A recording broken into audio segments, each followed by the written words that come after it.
Welcome to This Explainer. Today, we're unpacking a really fascinating story from Nathaniel Popper's book, Digital Gold. We're going to explore how this highly decentralized experiment, which was literally born right out of a global financial crisis, transformed into a worldwide phenomenon that completely challenged our entire concept of money. So I want you to imagine a scenario that, honestly, many of us actually lived through. The banks are failing, and the massive institutions we rely on to manage our wealth seem to be just crumbling. It's exactly this kind of total collapse in public trust that prompts a pretty radical question.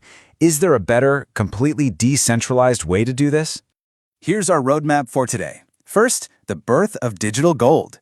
Second, fueling the underground economy. Third, uniting diverse political dissidents. Fourth, escaping Argentina's financial crisis. And finally, revolutionizing trust. Section 1. The birth of digital gold. A decentralized response to the 2008 crisis. Right out of the chaos of that 2008 collapse came a completely new architecture, built entirely on open-source code and public key cryptography. Bitcoin fundamentally shifted power away from central banks. There's absolutely no single authority calling the shots here. Anyone, anywhere can just access the code and participate. It was a real game changer. Now, the unhackable backbone of this whole shebang is the blockchain. Instead of a bank hoarding a private ledger behind closed doors, this is a communal database distributed across a public network. Every single transaction is visible to everyone, yet secured by advanced encryption. So, how do you keep that shared record secure? Well, new transactions are batched together every 10 minutes. And changing the underlying rules, that requires majority consensus. For a bad actor to actually manipulate this ledger, they'd have to hijack 51% of the entire global network. That is a nearly impossible feat. Section 2. Fueling the underground economy. The darknet's proving ground. To see this technology actually in action early on, we have to neutrally observe its first major, albeit illicit, proving ground, which was Silk Road. By combining anonymizing internet tools like Tor with Bitcoin's irreversible transactions, buyers and sellers could interact globally without traditional banks stepping in to freeze their funds. And the scale of this underground marketplace just exploded. Silk Road opened up in February 2011. Just over a year later, it boasted 10,000 registered users and 35,000 daily transactions. It thrived outside the law until the FBI finally seized control from Ross Ulbricht in September 2013. Because of this massive real-world utility, Bitcoin's value didn't just grow, it skyrocketed. We're talking going from just a single dollar to an incredible $140 by the year 2013. Section 3. Uniting diverse political dissidents. The search for censorship resistance.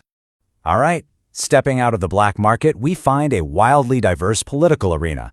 Cypherpunks, anarchists, Tea Party supporters, and Occupy Wall Street. Talk about strange bedfellows, right?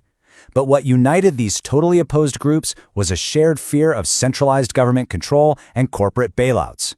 They all looked to Bitcoin as their alternative. We saw exactly why this censorship resistance mattered so much back in 2011. After publishing classified diplomatic cables, WikiLeaks saw its revenue slashed by a staggering 95%. Why? Because the government pressured traditional processors like Visa and PayPal to block donations. This massive financial blockade instantly validated the need for money that simply couldn't be shut off by a political phone call. And right around that same time, the Occupy Wall Street movement was actually holding Bitcoin meetups in New York, exploring it as a donation channel completely immune to government interference. For these activists, the code literally offered the blueprint for a much freer economic infrastructure. Section 4. Escaping Argentina's financial crisis. A digital safe haven. Now, we also saw this play out not just with activists, but with everyday folks. Down in Argentina, people were facing recurring financial crises, rampant inflation, and incredibly strict government-controlled exchange rates. When trust in the national currency just vanished, everyday citizens turned to digital gold just to secure the value of their hard-earned money. They were looking for an economic lifeboat. I mean, for someone trying to preserve their life savings, the math was impossible to ignore. Since 2013, the Argentine peso fell by 25% against the US dollar. In that exact same period, Bitcoin's value shot up by 860%. As a legitimate safe haven, the choice for them became remarkably clear. Section 5. Beyond Money. Revolutionizing Trust. The Future of the Blockchain.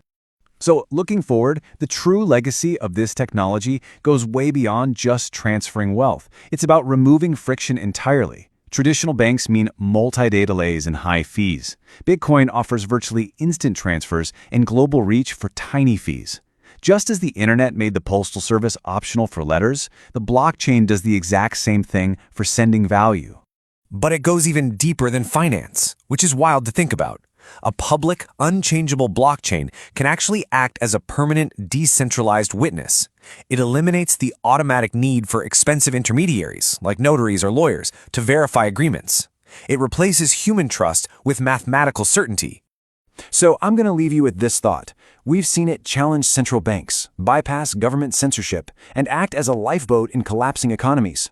If lines of code can now replace legal witnesses, what other deeply entrenched traditional institution will the blockchain disrupt next?